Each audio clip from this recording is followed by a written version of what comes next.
जय श्री राम। आप सभी दर्शकों का बहुत बहुत स्वागत है। आज हम आप लोगों से ऐसी चर्चा करने वाले हैं जिसको कि उस पे बहुत अफवाहें उड़ रही हैं। आज हम आप लोगों को बताएंगे एक प्रश्न का ऐसा जवाब जिसको कि जानने के इच्छुक सभी लोग। आप लोगों ने ज्यादातर सुना होगा कि पहले ब्राह्मण लोग जो है वो अदर लोगों पे बहुत अत्याचार किए हैं, ऐसा कहा जाता है। इतिहासकार उनको बताते हैं कि 5000 वर्ष पहले ब्राह्मणों ने बहुत शोषण किया था, ब्राह्मणों ने उनको पढ़ने से रोक दिया। यह बताने वाले महान इतिहासकारों को हम ये कहना चाहेंगे कि आप ये क्यों नहीं बताते हैं कि 500 साल पहले मुगलों ने हमारे साथ क्या किया, 100 साल पहले ही अंग्रेजों ने क्या किया। 5000 वर्ष पीछे जाने से क्या फायदा, 100 साल पीछे जाइए, 500 वर्ष पीछे जाइए। हमारे देश में शिक्षा नहीं थी, लेकिन 1897 में शिवकर बापूजी तलपड़े ने हवाई जहाज बनाकर उड़ाया था। मुंबई में जिसको देखने के लिए उस टाइम के हाईकोर्ट के जज महागोविंद रानाड़े और मुंबई के एक राजा महाराजा गायकवाड़ के साथ साथ हजारों लोग मौजूद थे जहाज देखने के लिए। उसके बाद एक डेली ब्रदर्स नाम की इंग्लैंड की कंपनी ने शिवकर बापूजी तलपड़े के साथ समझौता किया और बाद में बापूजी की मृत्यु हो गई। यह मृत्यु नहीं बल्कि हम कहेंगे कि एक षड्यंत्र है, हत्या कर दी गई उनकी। और फिर बाद में 1903 में राइट बंधु ने जहाज बनाया। आप लोगों को बताते चलते हैं कि आज से हजारों साल पहले की किताब महर्षि भारद्वाज की विमान शास्त्र है, जिसमें 500 जहाज और 500 प्रकार से बनाने की विधि है। उसी को पढ़कर शिवकर बापूजी ने जहाज बनाई थी। लेकिन यह तथाकथित नास्तिक लंपट जो है, ईसाइयों के जिसको हम दलाल कहें, तो उन्होंने हम सबके ही बीच से लेकर हमें बताते हैं कि भारत में कोई शिक्षा नहीं थी, कोई रोजगार नहीं था। अमेरिका के प्रथम राष्ट्रपति जॉर्ज वाशिंगटन 14 दिसंबर 1799 को मरे थे। सर्दी और बुखार की वजह से उनके पास बुखार की दवाई नहीं थी। उस टाइम भारत में प्लास्टिक सर्जरी होती थी और अंग्रेज प्लास्टिक सर्जरी सीख रहे थे हमारे गुरुकुल में। अब कुछ वामपंथी ये बोलते हैं कि यह सरासर झूठ है, तो अब उन वामपंथी गिरोह को हम क्या कर सकते हैं, क्योंकि उनको तो पढ़ना है नहीं सिर्फ कहना है। Australian college of surgeon Melbourne में ऋषि सुश्रुत ऋषि की प्रतिमा को फादर ऑफ सर्जरी टाइटल से के साथ स्थापित किया गया है। अब महर्षि सुश्रुत कौन थे? ये शल्य चिकित्सा विज्ञान यानी सर्जरी के जनक व दुनिया के पहले शल्य चिकित्सक यानी सर्जन माने जाते हैं। वे शल्य कर्म या ऑपरेशन में दक्ष थे।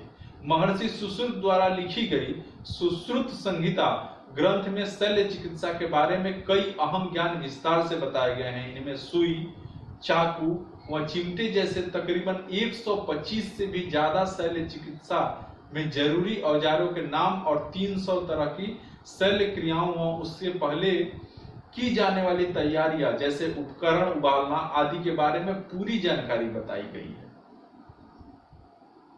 जबकि आधुनिक विज्ञान ने शल्य क्रिया की खोज तकरीबन 4 सदी पहले की है। माना जाता है कि महर्षि सुश्रुत मोतियाबिंद, पथरी, हड्डी टूटना जैसे पीड़ाओं के उपचार के लिए शल्य कर्म यानी ऑपरेशन करने में माहिर थे। यही नहीं, वे त्वचा बदलने की शल्य चिकित्सा भी करते थे। भास्कराचार्य की बात करें तो आधुनिक युग में धरती की गुरुत्वाकर्षण शक्ति यानी पदार्थों को अपनी ओर खींचने की शक्ति की खोज का श्रेय न्यूटन को दिया जाता है। किंतु बहुत कम लोग जानते हैं कि गुरुत्वाकर्षण का रहस्य न्यूटन से भी कई सदियों पहले भास्कराचार्य जी ने उजागर किया। भास्कराचार्य जी ने अपनी सिद्धांत शिरोमणि ग्रंथ में पृथ्वी के गुरुत्वाकर्षण के बारे में लिखा है कि पृथ्वी आकाशीय पदार्थों की विशिष्ट शक्तियों से अपनी ओर खींचती है। इस वजह से आसमानी पदार्थ पृथ्वी पर गिरता है। आचार्य कणाद की बात करें तो कणाद परमाणु की अवधारणा के जनक माने जाते हैं। आधुनिक दौर में अणु विज्ञानी जॉन डाल्टन की भी हजारों साल पहले महर्षि कणाद ने यह रहस्य उजागर किया कि द्रव्य के परमाणु होते हैं। उनके अनासक्त जीवन के बारे में यह रोचक मान्यता भी है कि किसी काम से अगर वो बाहर जाते तो घर लौटते वक्त रास्ते में पड़ी चीजों या अन्न के कणों को बटोरकर अपना जीवन यापन करते थे, इसलिए उनका नाम कणाद भी प्रसिद्ध हुआ। गर्ग मुनि की बात करें, गर्ग मुनि नक्षत्रों के खोजकर्ता माने जाते हैं, यानी सितारों की दुनिया के जानकार। ये गर्ग मुनि ही थे जिन्होंने श्री कृष्ण एवं अर्जुन के बारे में नक्षत्र विज्ञान के आधार पर जो कुछ भी बताया वह पूरी तरह सही साबित हुआ।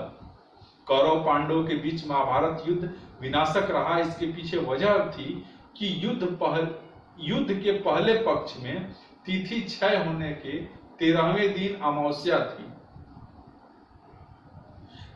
इसके दूसरे पक्ष में भी तिथि क्षय थी, पूर्णिमा 14वें दिन आई और उसी दिन चंद्र ग्रहण था। तिथि नक्षत्रों की यही स्थिति व नतीजे गर्ग मुनि ने पहले बता दिए थे। आचार्य चरक की लेते हैं। चरक संहिता जैसा महत्वपूर्ण आयुर्वेदिक ग्रंथ रचने वाले आचार्य चरक आयुर्वेद विशेषज्ञ व त्वचा चिकित्सक बताए गए हैं। आचार्य चरक ने शरीर विज्ञान, गर्भ विज्ञान, औषधि विज्ञान के बारे में गहन खोज की। आज के दौर में सबसे ज्यादा होने वाली बीमारियों जैसे डायबिटीज, हृदय रोग व क्षय रोग के निदान व उपचार की जानकारी वर्षों पहले ही उन्होंने उजागर कर दी थी।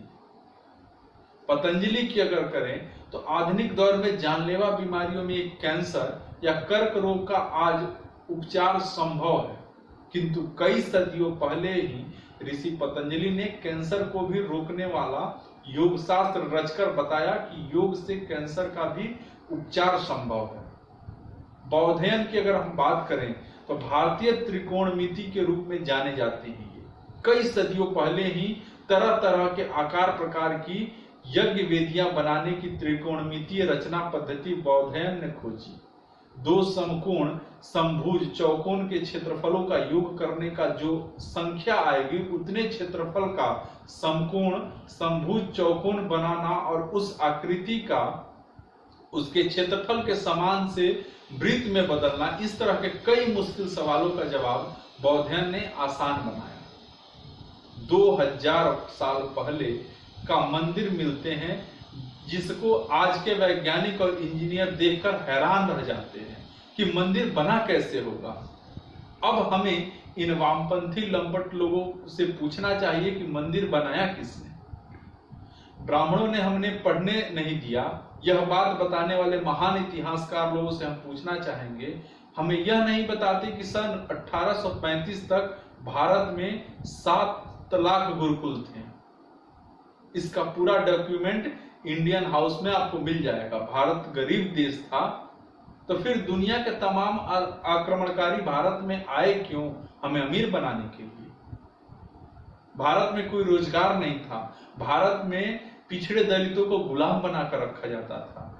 लेकिन वामपंथी लंपट आपस में यह नहीं बताएंगे कि हम 1750 में पूरे दुनिया के व्यापार में भारत का 24% हिस्सा हो गया था और सन 1900 में 1% पर आ गया।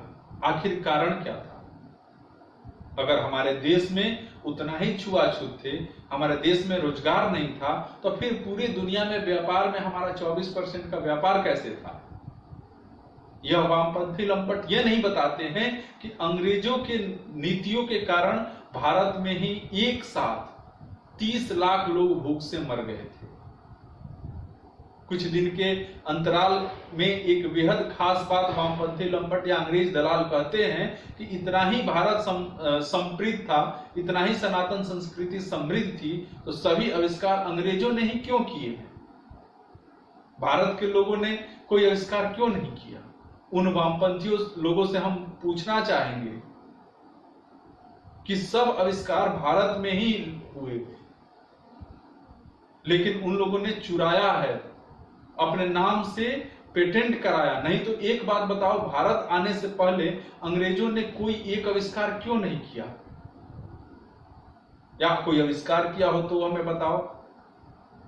थोड़ा सा अपना दिमाग लगाओ कि भारत आने के बाद ही ये लोग आविष्कार कैसे करने लगे, उससे पहले ये लोग क्यों नहीं करते थे। जाहिर सी बात है कि ये लोग सत्ता में थे और ये लोग हम लोग को समृद्ध नहीं, हम लोग को नुकसान पहुंचा के गए हैं। एक बार आप लोगों से निवेदन जरूर करेंगे कि सबसे पहले दूसरे की अच्छाई बताने से पहले और अपनी बुराई करने से पहले अपना इतिहास जरूर जान ले। आज आप लोग के लिए इतना ही। जय श्री राम।